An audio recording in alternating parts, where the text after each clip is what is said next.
Quais os dois melhores fundos imobiliários de tijolo de base 10 para investir? É exatamente isso que eu vou mostrar no vídeo de hoje. Infelizmente, ainda temos pouquíssimos fundos imobiliários de tijolo de base 10. Na sua grande maioria, os melhores fundos de tijolo, praticamente 98%, são de base 100. Mas isso tem começado a mudar, pessoal. Tem surgido novos fundos que já são criados na base 10 e outros fundos estão começando a fazer desdobramento das suas cotas. Recentemente, esse fundo aqui, o GGRC11, que é um fundo imobiliário do segmento de galpões logísticos e imóveis industriais, ele anunciou uma possível divisão das suas cotas, fazendo assim o desdobramento de 1 para 10. Ele é um fundo bastante interessante, com patrimônio aqui superior a R$ 1 bilhão.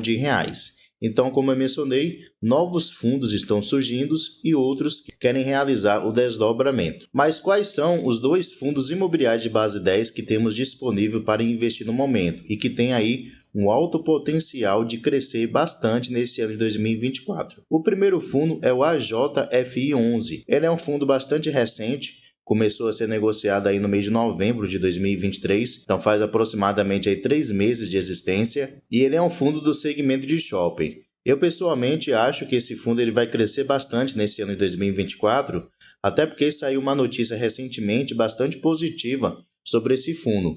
A notícia é a seguinte, sobre a reavaliação dos seus ativos. Ele menciona aqui que o portfólio atual dos ativos do fundo, adquiridos lá no final de novembro e início de dezembro de 2023, estava com um custo de aquisição de aproximadamente 299 milhões de reais, praticamente aí 300 milhões. E com base nos laudos da JLL, este mesmo portfólio foi reavaliado em 397 milhões, um incremento de 32,8% sobre o seu valor de aquisição. Então, com uma diferença aí de pouco tempo, os seus imóveis já se valorizaram. Ele menciona que essa reavaliação foi pautada, entre outros fatores, no cenário atual de perspectiva de queda de juros, bem como na melhora do desempenho operacional dos ativos. Ele continua mencionando que, em razão da reavaliação dos ativos do fundo, a expectativa é que a cota patrimonial tenha uma valorização de 30,53%, podendo assim atingir o valor aproximado de R$ 12,53 por cada cota. Lembrando que atualmente ele está custando aqui R$ 9,72, então ele teria aí uma bela valorização nas suas cotas. Isso não quer dizer que necessariamente ele vai aqui se valorizar tanto a chegar nesse patamar de valores, né, de R$ 12,53, até porque tem muita coisa aí para acontecer, mas eu acredito que ele vai se valorizar nesse ano de 2024. Pegando mais algumas informações sobre esse ativo, atualmente seu dividend yield aqui ainda está pequeno, de 1,56%, porque como eu falei, ele teve início aí no mês de novembro de 2023, então ele ainda pagou poucos rendimentos para o seu cotista, apenas 2 anúncios aqui de rendimentos. Se descermos aqui, podemos ver o seguinte, que seu valor patrimonial no momento é os R$ 9,60. E como vimos aqui em cima, está custando R$ 9,72.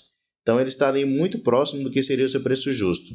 Atualmente seu preço sobre VP está de 1,01, isso quer dizer que ele está aí com 1% de ágio, custando 1% mais caro. Seu patrimônio atual é de 303 milhões de reais, mas como eu mencionei, por causa da reavaliação dos seus ativos, ele vai crescer esse valor patrimonial. Ele mostra aqui que ele tem um caixa um pouco superior a 21 milhões de reais disponível para futuros investimentos, ou para se pagar dívidas, e atualmente ele conta aqui com um pouco mais de 6 mil cotistas. Então, apesar de pouco tempo de existência, ele já tem uma considerável quantidade aqui de cotistas e uma liquidez média diária superior a R$ 1 milhão. Descendo aqui, podemos ver que seu último rendimento anunciado foi de 8,2 centavos por cada cota, um rendimento maior do que no mês anterior, que ele só havia pago aqui 7 centavos. Então, ele vai realizar o pagamento aqui no dia 23/2. E esse valor vai corresponder a um rendimento de 0,82%. Aqui no relatório gerencial, pessoal, vamos entender um pouquinho melhor sobre esse fundo. Como eu falei, ele é um fundo de shopping, então ele tem participações nesses ativos. Então aqui ele menciona qual é o objetivo do fundo, né? Ele menciona aqui que tem o objetivo de fazer investimento em imóveis do tipo shopping construídos ou em fase de construção ou de expansão, desde que sejam desenvolvidos, geridos ou administrados direta ou indiretamente pela Almeida Júnior. ou qualquer sociedade que tenha a Almeida Júnior como participação. Na participação. Então ele tem essa limitação aí, né? Ele não pode sair investindo em qualquer shopping. Então tem que ter aí a participação da Almeida Júnior nesse shopping. Como eu mencionei, ele teve início lá no mês de novembro de 2023. Sua gestão é feita pela Capitânia. É uma boa gestora de fundos imobiliários. Ele cobra aqui uma taxa de administração de apenas 0,10% ao ano. É uma das menores taxas que eu já vi de administração, com uma taxa aqui de gestão de 0,60%.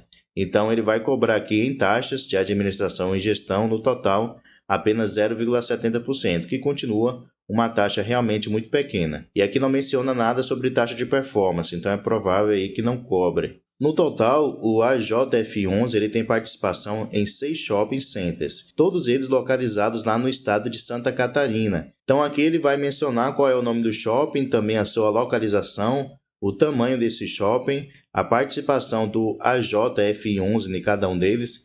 Então podemos ver que, pelo menos nesse primeiro aqui, no Continente Shopping, ele tem uma participação aqui de aproximadamente entre 17% e 18%. Ele vai mencionar também a quantidade de lojas que tem nesse shopping e a quantidade de vagas de estacionamento. Aqui mais embaixo vocês podem ver que no Balneário Shopping ele tem 1% de participação. Vamos descer mais um pouquinho aqui. Nos Nações Shopping, ele tem participação aqui de 17,75%. No Canter Shopping, ele tem aqui 3,35% de participação. Esse outro shopping aqui, Norte Shopping, ele tem participação de 14%. E nesse outro aqui, no New Market, ele tem aqui participação de 6,20%. E todos eles estão bem localizados em cidades, tanto na região metropolitana como no interior do estado de Santa Catarina. Podemos ver que nesse primeiro aqui ele está localizado lá em São José, em Santa Catarina, que fica ali na região metropolitana. Tem também aqui no Balneário Camboriú, que é uma das cidades mais conhecidas aí do nosso país. Ele tem também na cidade aqui de Criciúma e Joinville, além de Blumenau. Então são cidades aí referentes no nosso país com respeito à economia. Então a maioria ali da sua população tem uma condição de vida realmente bem considerável. Aqui o fundo ele menciona que os shoppings do fundo eles atendem aproximadamente 80% da população do estado de Santa Catarina. Então eles estão bem localizados aqui, especialmente nessa região aqui mais litorânea, né? Que são as principais regiões do estado de Santa Catarina. Aqui podemos ver alguns indicadores operacionais do fundo. Ele mostra aqui o ABL próprio do fundo. No caso, ele calcula aqui o tamanho, ou no caso, a quantidade de espaço que é do próprio fundo, no caso do imóvel. Então ele vai calcular ali a participação em cada shopping que ele tem e calcular o tamanho do imóvel que é do próprio fundo imobiliário. Ele aqui também calcula a taxa de ocupação do AJF11, está aproximadamente aqui na faixa entre 92% até 93%. Se descermos mais um pouquinho aqui também ele menciona as vendas totais realizadas. Então geralmente mês de novembro, mês de dezembro, as vendas aumentam bastante, já que são épocas aí comemorativas. Ele menciona aqui também as vendas por metro quadrado. Final do ano também tem um aumento significativo. Ele menciona aqui também o custo de ocupação. Então, um ponto positivo é que tem diminuído o seu custo de ocupação. Menciona aqui também sobre o tráfego de veículos. Tem se mantido estável. Lembrando também que as taxas que são pagas nos estacionamentos também é uma maneira aí do fundo ganhar uma receita maior. Outro indicador operacional bastante interessante de se considerar é com respeito à inadimplência líquida. Podemos ver que está inferior aqui a 5%, aproximadamente aqui 3% mais ou menos. Então, são aí lojas que estão em atraso do pagamento ou que não têm pago os aluguéis devidos para o fundo. Então esse daí, pessoal, é uma boa opção de fundo imobiliário de base 10, como eu mencionei, que tem um grande potencial para se valorizar bastante nesse ano de 2024. E o próximo fundo imobiliário de base 10 bom para se investir é o GARI 11, que antes era conhecido como GALG 11. Ele mudou o seu ticket de negociação. Ele é um fundo de logística de base 10, atualmente custando aqui R$ 9,17, com dividend yield de 10,86%. Se descermos aqui, podemos ver que seu preço justo é os R$ 9,95. Então, ele está sendo negociado abaixo do que seria o seu preço justo. Seu P sobre VP está de 0,92. Isso quer dizer que ele está com desconto aí de 8%. Atualmente, ele tem um patrimônio aqui de R$ 571 milhões. Esse caixa aqui eu não vou considerar, porque eu sei que ele não está correto. Lembrando que o GALG 11 ele passou por uma subscrição, onde ele conseguiu ali emitir, ou no caso captar, um pouco mais de R$ 500 milhões. e esse valor ele vai usar aí para comprar novos imóveis e também para poder pagar algumas dívidas. Então eu sei que esse caixa aqui não está correto o seu valor. Atualmente ele conta aqui com um pouco mais de 116 mil cotistas, tem uma liquidez média diária de 3,6 milhões. E seu último rendimento pago foi aqui no mês de fevereiro, porém correspondente ao mês de janeiro, que ele pagou aqui 8 centavos por cada cota. Aqui no seu relatório gerencial, vamos ver o que é que tem acontecido nesse fundo. Atualmente ele cobra aqui uma taxa de administração que pode variar entre 0,95% até 1% ao ano, e uma taxa de performance de 20% sobre a QCD, o índice PCA, mais 6%. Algumas informações sobre esse ativo. Atualmente 59% do seu patrimônio está investido aqui nos seus imóveis e 41% está aqui em ativos financeiros. Então está ali na renda fixa disponível aí em caixa para que ele possa fazer os investimentos. Como eu mencionei, ele conseguiu captar um valor aí bastante interessante nessa última subscrição que ele realizou no mês de janeiro de 2024. Atualmente ele conta aqui com 5 ativos, 5 galpões logísticos. Sua vacância física é totalmente zero e sua vacância financeira também é totalmente zero. Então ele não tem aqui espaços desocupados e ele tem recebido 100% da receita dos seus aluguéis. Além disso, 100% dos seus contratos são contratos atípicos, que são contratos com uma duração longa, geralmente é superior a 5 anos. A mediana dos seus contratos ainda, a duração delas é superior aqui a 8 anos. Então são contratos realmente muito longos e 100% dos seus ativos é corrigidos anualmente usando o índice aqui IPCA. E aqui vocês podem conhecer mais um pouquinho sobre cada um dos imóveis que atualmente o GARI 11 ele tem. Então ele vai falar aqui quem é a locadora, a inquilina desse ativo, a localização desse seu imóvel e também o tipo de contrato, o tamanho do imóvel. E aqui também vocês podem ver a imagem de cada um deles. E aqui também ele menciona um pouquinho sobre quem é o locatário.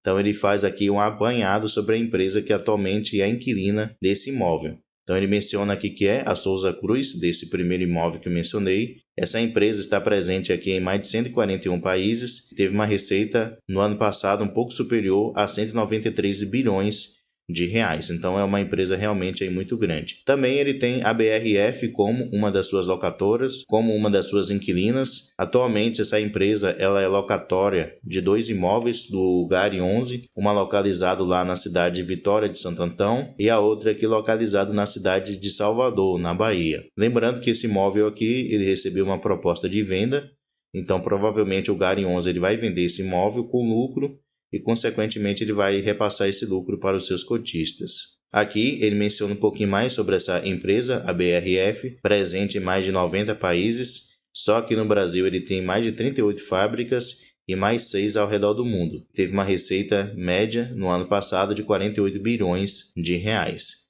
Então é uma empresa realmente muito grande também. E por último aqui ele tem essa outra empresa, a iLict, que atualmente também ela é locatária de 2 imóveis do GARI 11.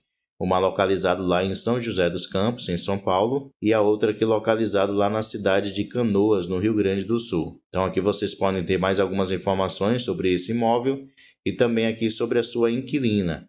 A iLict é uma empresa que está presente em 75 países e no ano passado teve uma receita aqui média de 147 bilhões de reais. Então são empresas aí muito bem estruturadas, multinacionais, e que dificilmente vão dar algum tipo de calote para com o GARI 11. Então, pessoal, esses são aí os 2 fundos imobiliários de base 10, os melhores para se investir no momento, apesar de não serem os top fundos desse segmento, no caso do segmento de atuação de cada um deles, até porque existem fundos muito melhores do que eles, né? Porém, são de base 100, o que não é muito acessível aí para alguns investidores. Porém, esses daí, por custarem menos de R$10, tem um valor bastante acessível e você já pode começar a investir em fundos imobiliários de tijolo do segmento de logística e do segmento de shopping com menos de R$10. Beleza? Pessoal, espero que o vídeo tenha ajudado vocês de alguma maneira e até a próxima.